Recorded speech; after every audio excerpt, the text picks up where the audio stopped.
So in the videos that I make, I'm talking from the heart. And keep in mind, it's all truthful, it's all honest. I will never twist the truth. I would never do that. It's something I cannot stand. It's something that I think is dirty and awful. It's deceitful and evil. I will never do those things. I will never lie, and I will never manipulate on this recording or any other of my recordings or in life in general. I will never, ever, ever do those things. Keep that in mind. While I'm making these recordings, they are truthful and from the heart, honest, and they're informative.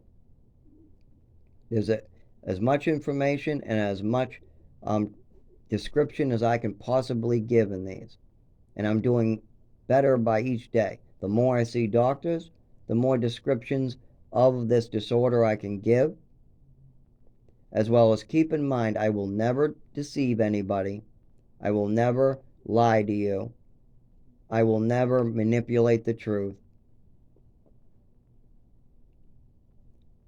You may not feel that some of these things are present. You may feel that Japan was bombed because they're just bad people. You have that right. But as far as them being bombed, that's a fact. We were bombed in Hawaii. We were bombed, yes. And also the fact that we sold planes and missiles to China, that's a fact too. The rest is whatever you believe. Now, we'll say that you drink every day. I did that. And I did not think I was an alcoholic because I only drank a little bit. But when you admit that you are drinking, that's enough right there. Then you're drinking. It's that simple. So you've also got to remind yourself that nobody thinks that themselves are bad. You have to do an internal inventory, and you got to start blaming yourself for things to really see your own flaws. I look for flaws in myself so I can work on them. That's it. That's all you have to do. You got to look at the flaws inside of you and then work on them. I have several. I shake. I talk too much. I get hits to the head a lot.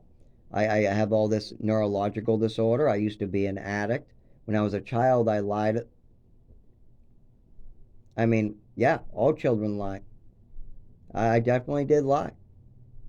I mean, no, I wasn't no storyteller, though. I didn't have no lying disorder. It stopped by the time I was 10, and it was only about, like, I'm Superman. Oh, no, I didn't take the cookie from the cookie jar. It was just stuff like that. I also stole a couple times. I sure did. I stole coins. I stole medicine as a teenager.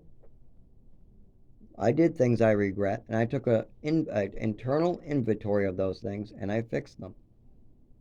But if you're still exhibiting the same behaviors year after year, that's different.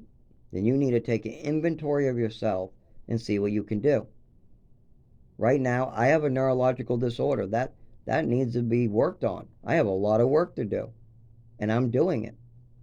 I'm an addict. I will have to do work for the rest of my life to stay clean like I am now. I have bathroom issues. I'll have to deal with that for the rest of my life. I know what's wrong with me. Luckily, there's nothing wrong with my mental health. Compared to 99.99% of people that they call normal, I am way above the rest. I see a lot of people still struggling with alcoholism, struggling with taking responsibility for their actions, struggling with twisting the truth, denying and trying to not take responsibility for their children or their family. I mean, there's just so much. I've seen deadbeat dads who say they don't have kids. I mean, I've just seen so much of this stuff going on. So there are grown adults in their 70s that are still haven't taken this inventory of themselves yet. So you may think that some of these are untrue statements, or you may think that some of these are exaggerations. Some of them are opinions based off of the facts I'm giving you, but a lot of it is perfect. What do you call it? Just truth. Just truths. They're truths. They're facts. And then I tell you what it adds up to. And I hope that people learn from this. I hope people get a good experience and can better themselves from my book and from my videos. Even if it means giving up something like your home, even if it means giving up your time. Like, for instance, I've given up a lot. I've given up a lot of my time, a lot of my money. I've even given up homes. I've let total strangers live with me, and I got thrown out of my apartment in Lynn. I had a lot of people living with me that were homeless, and I had to pay for that. I gave up my apartment to let other people sleep there. That's simple. I wanted people to sleep and have a place to sleep, and for that, I had to give up my apartment. And I knew that. They warned me. I knew that my apartment would go, and I could not stop myself at that time. I felt bad for these people who were suffering. You might have to do that. You might have to give up your home someday just to give back. You might have to let somebody into your home and they steal from you. You may have to give up some of your money or your time. But if you do it the right way, if you work real hard, and if we fix some of these problems in society, then it will work. I don't suggest you give up your apartment to let people into your home. I don't suggest you do these things.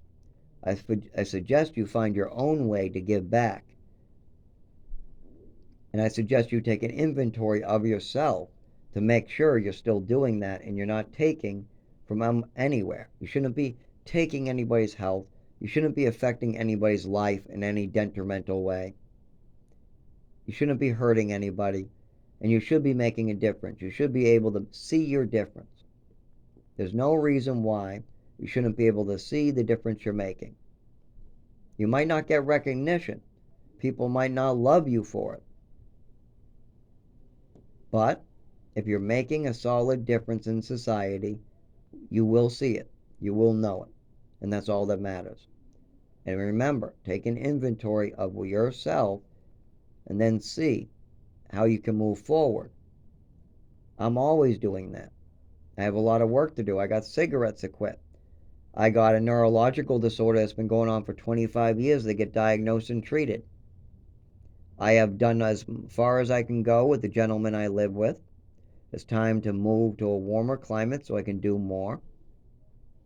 And I got to continue doing charity work, helping people, and always giving people respect no matter if they're homeless. Try to bring them food if they can. I used to bring food from these food pantries and stuff that was given to me by another person that used to drop it off at my store. And I would put it in the cooler in the back. So when people came by that were homeless, I would say, hey, you want a can of chili? What, you have a can of chili? Yeah. Give them a can of chili. It was right from the food pantry, but I don't tell them that part. Hey, you want a ramen noodle? Whoa, yeah. Here's a ramen noodle. Did you eat this morning? No. Here's a muffin.